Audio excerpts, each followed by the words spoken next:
The crime happened behind this business, and we now know it was picked up on those security cameras behind the business. Now, the footage you're about to see came from across the street. Just to give you an idea of how powerful this storm is here, it overturned not one, but two of these massive trucks. Lots of people called this bar their second home. We've seen several of them kind of poking through the wreckage. The main area of concern here is these bigger SUVs and pickup trucks. This is a Suburban, and this one, the front of it is almost 4 feet tall. One of the only signs that's left over from this rather large homicide scene is this police tape. The last 15 or 20 minutes, though, have been a lot higher in speed. We've clocked several drivers over 50, the highest at 57, at 17 miles per hour over the speed limit. 48 hours later, water is still pouring out of this water main break in North City as city crews work to repair the damage. Here is Midwest Barbecue. The roof has caved in, the windows are blown out of this building, and across the street it's also affecting a small business park. After months of negotiations, this bill has ballooned to over 150 pages. We'll page through it here as the two sides work towards a compromise late into the night. A cold morning for anyone out here on the roads. I've got my coffee mug with me this morning because it's actually so cold you can throw this over the ledge here and you can actually freeze some of that water. What a day this is for the Grand Parade, and I want to give you a look at where we're standing right now because we are on float number 1. They call this the Air Force One of the Mardi Gras floats. It is all making for a very exciting atmosphere here at Busch Stadium, enough to warm this Cubs fans' cold, dark heart. Back to you guys. It might be early, but again, never too early to have some fun. And I can tell you, this place has a way of bringing out your inner child. You know, you just kind of want to jump up and down. The city's recycling conundrum festers. It's an issue News 4 has followed for years. During the pandemic, staffing shortages forced the city of St. Louis to stop recycling. It's been back for a year now, but St. Louis city officials say 2/3 of recycling still not being recycled. Alex Gaul is in the Hill tonight, where residents and leaders there are leading the push to go green.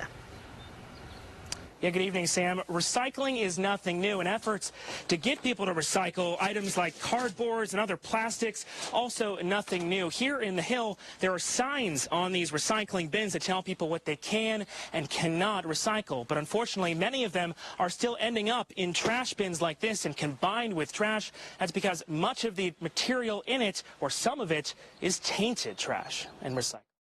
It's the greatest place to live. Patty Keller moved to St. Louis City from the suburbs 5 years ago and worked to recycle even when the city didn't. I took mine into Kirkwood to recycle. Alley recycling is back in St. Louis, but there's still a problem. Maybe a third of what gets picked up is actually, properly processed. Longtime Hill Alderman Joe Vollmer pays for his own recycling at his Hill bar and restaurant, Milo's. How much of that is recyclable? Well, it's just... See, even this, that's tainted. See, when there's food on it. Vollmer often sees non-recyclables from others in his bins. It's a hot topic at City Hall, where leaders are looking for ways to lessen the amount of recycling that ends up getting thrown away. You have to take the time to rinse out your milk container, rinse out your bottles, and people aren't doing that. Does the system need an overhaul, or is there a more simple fix? So I think that this is going to take all hands on deck. City spokesperson Nick Dunn says awareness is key to fixing the problem as leaders debate other ways like an opt-in only program. The city is investing more money into organizations like Brightside. Use your blue bin for recyclables. All the stickers will be color coordinated, just so we have that visual connection. With the money, Brightside says they are planning to put new stickers on alley bins and mail info to residents. Now, there are other efforts to encourage recycling. Brightside is giving away these recycling bins for free to anyone who wants them that lives in the city. And inside them, they've got plenty of information about what can and cannot be recycled. We're live here in the Hill. Alex Gaul, News 4. Residents at a North City apartment complex say broken elevators have been an ongoing problem, trapping disabled residents in their apartment. First Alert 4's Alice Gaul is talking to residents and pushing for answers from the property manager. She's lived in this 7th floor apartment for years, but for most of the last few months, It's a nightmare. this has been Phyllis Hines' window to the world. quite literally. She's waited for weeks for the elevators to be fixed at this North City high-rise. It's just hard. It's really hard.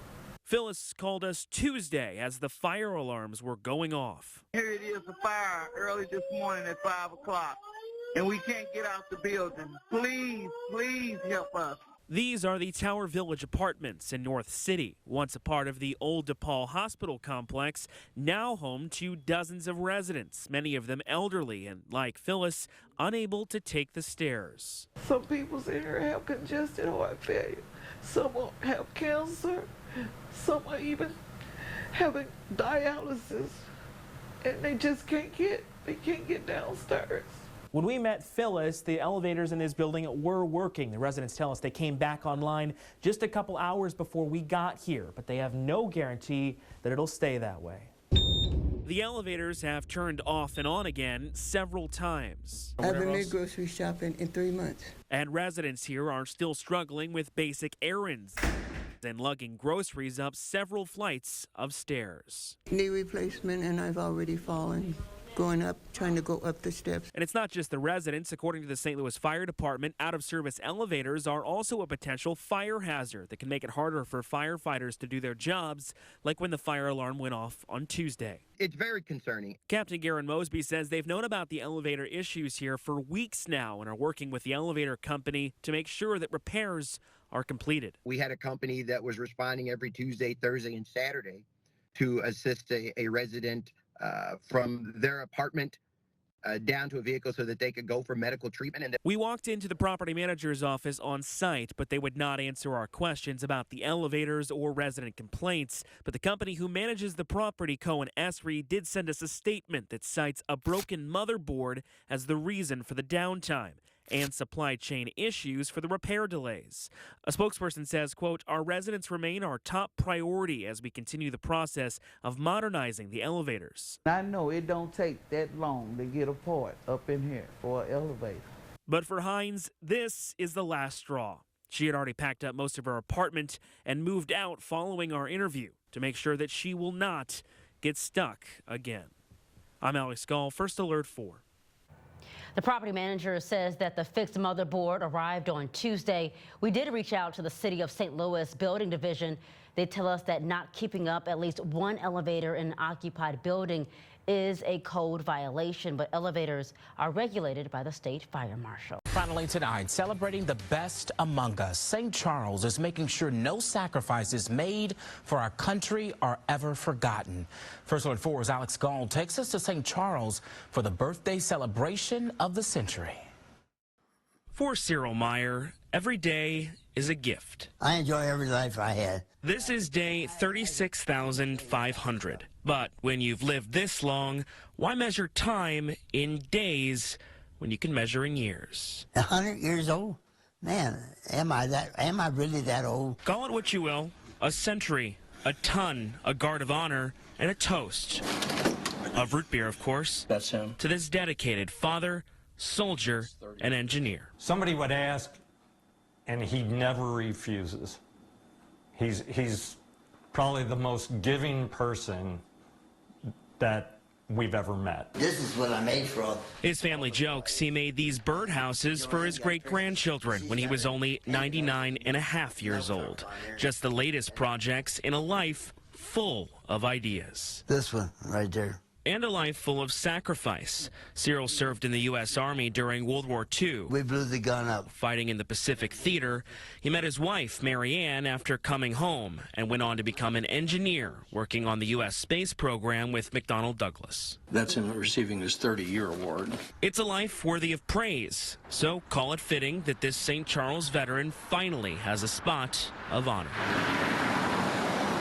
I couldn't believe they put a banner of me up, you know? Cyril is one of dozens of hometown heroes being honored by a new city initiative in St. Charles ahead of Veterans Day next weekend. We had 60 to start with. They sold out immediately. So you'll see them on more streets than just the main drag here on 5th Street. You yourself are a veteran. You have a banner here. What does this mean to you? It's very important to me that we have heritage in St. Charles and that we honor that, and that we honor our service people. Patriotism that will last for generations. And for these veterans, there really is no better way to find and live a happy life. Always help somebody out. Cyril offers. And like you say, somebody is not as good off as we were. It's simple advice you might expect from someone who's dedicated his life to serving others. So much you can't even write. I don't think you can even write about it. But I'd argue maybe he should write about it. After all, he is 100 years young.